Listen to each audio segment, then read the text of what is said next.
Hello, viewers. It is I, your leader, your master, your ruler, Lotus.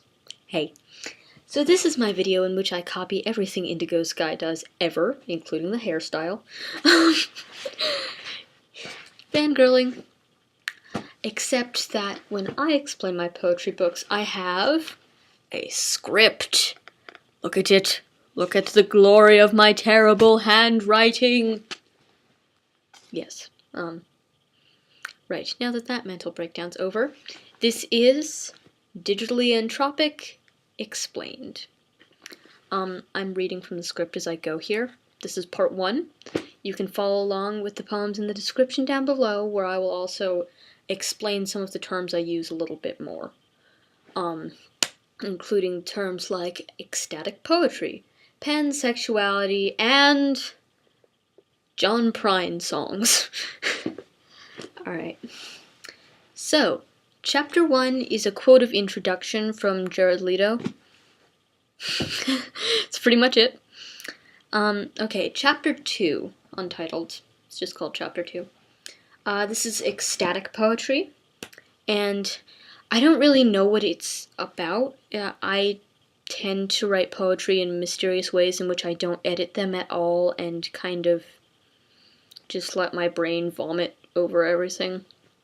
But as a note, the last verse refers mostly to one of my friends who was expelled from my school a few months ago.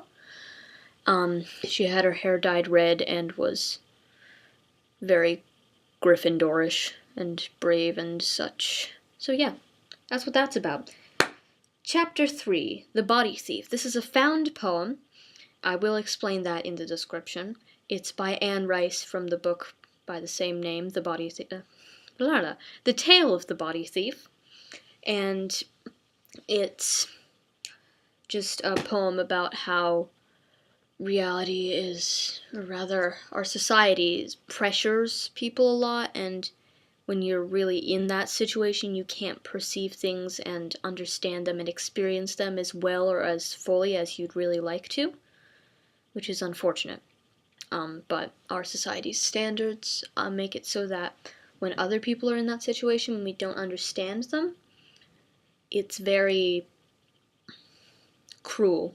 We laugh at them for that. That was off script, by the way. I just made that up. Okay.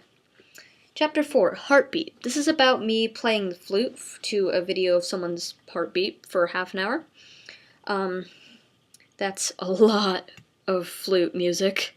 A lot of flute music, really. And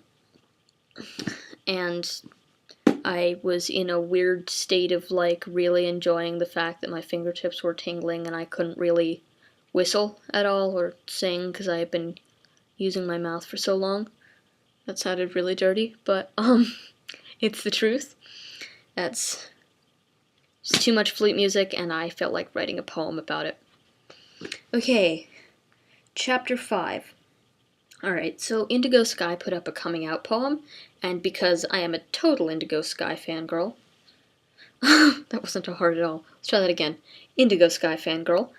I decided to copy her, and as I'm doing here, basically copy her, and yeah.